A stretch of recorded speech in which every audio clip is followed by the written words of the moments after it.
नमस्कार। Pimpalgaon high school की digital class में आपका फिर से स्वागत है। भाषा अध्ययन व्याकरण के अंतर्गत आज हम क्रिया के काल यानी काल के भेद इस घटक को पढ़ेंगे। तो चले पढ़ते हैं काल के भेद।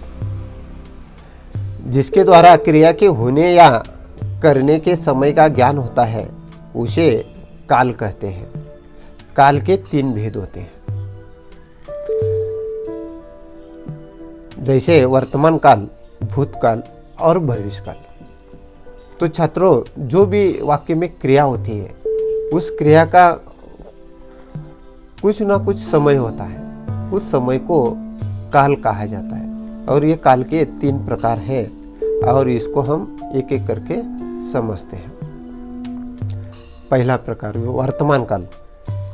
क्रिया के जिस रूप से क्रिया के चल रहे समय का बोध हो उसे वर्तमान काल कहते हैं। यानी अभी का समय जो समय है वो वर्तमान समय है। और ये वर्तमान की स्थिति दर्शाता है। जैसे यहाँ उदाहरण देखते हैं, रमेश पुस्तक पढ़ता है। यहाँ रमेश के द्वारा पुस्तक पढ़ने की क्रिया सामान्य स्थिति में है और वो वर्तमान काल में है, तो ये वर्तमान काल है। दूसरा प्रकार है भूतकाल। क्रिया के जिस रूप से बीते हुए समय का बोध हो उसे भूतकाल कहते हैं। यानी ये समय गया हुआ यानी पिछला समय है, तो ये भूतकाल में गिना जाता है। जैसे यहाँ उदाहरण देखते हैं, माँ ने खाना बनाया था। यानी माँ के द्वारा खाना बनाने की प्रक्रिया यहाँ पूर्ण हो चुकी है और वो भूतकाल में है और ये पहले क्रिया हो चुकी है, तो ये भूतकाल की क्रिया है। तो ये खाना बनाने की क्रिया बनाया था, इस क्रिया से बोध होता है कि ये समय गया हुआ है, तो इसको भूतकाल कहते हैं। क्रिया का अगला काल है भविष्यकाल। क्रिया के जिस रूप से क्रियाएं आने वाले समय में होने का बोध करा है उसे भविष्यकाल कहते हैं। जैसे सुनील विद्यालय जाएगा। यानी यह सुनील के द्वारा विद्यालय जाने की जो क्रिया है वो ना अभी शुरू है ना कभी भूतकाल में हो गई थी, वो तो होने वाली है। यानी भविष्य में आने वाले समय में ये क्रिया होने का बोध हो रहा है, तो ये भविष्यकाल कहलाता है।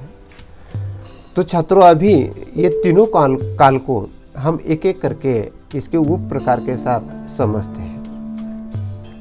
पहला वर्तमान काल। वर्तमान काल के 3 भेद होते हैं। पहला भेद है सामान्य वर्तमान काल। क्रिया के अंत में प्रायः ता है, ती है, ते है, ता हूँ, ती हूँ, ते हो, ती हो लगा रहता है, तो ये वर्तमान काल होता है। जैसे माँ बाजार जाती है। यहाँ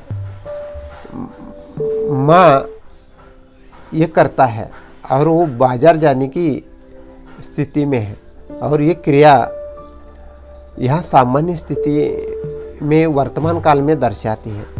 तो जाने की क्रिया, जाना ये क्रिया है, तो ये जाने की क्रिया सामान्य दर्शाती है। जैसे जाती है, तो ये सामान्य वर्तमान काल है। तो यहाँ क्रिया का अगला भेद है अपूर्ण वर्तमान काल।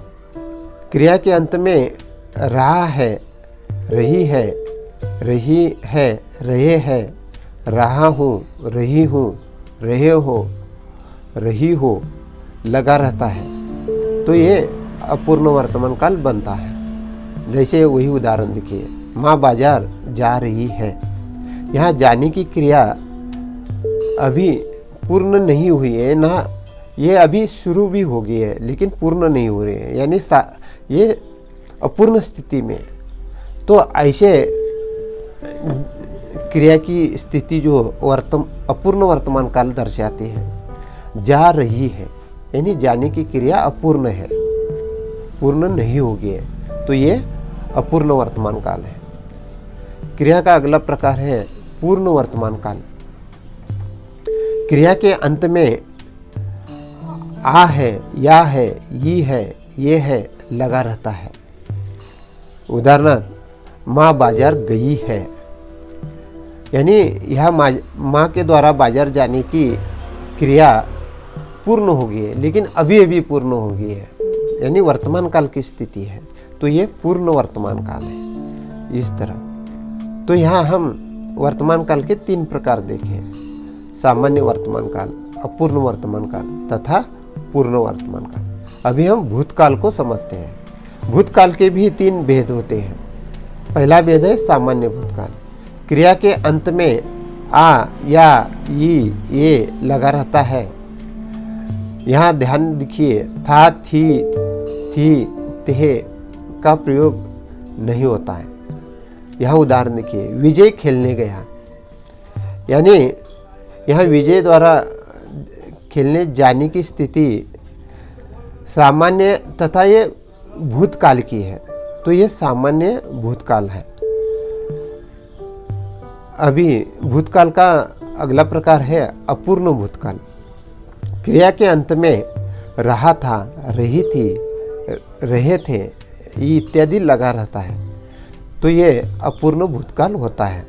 विजय खेलने जा रहा था, यहाँ विजय खेलने जा रहा था, यानी यहाँ एक तो यहाँ क्रिया शुरू हो गई है, खत्म नहीं हुई है, यानी वो अपूर्ण स्थिति में है और वो भूतकाल की है, तो ये अपूर्ण भूतकाल बनता है।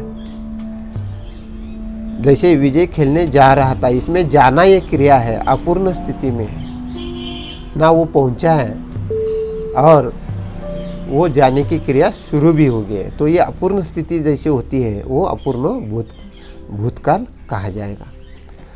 भूतकाल का अगला प्रकार है पूर्ण भूतकाल।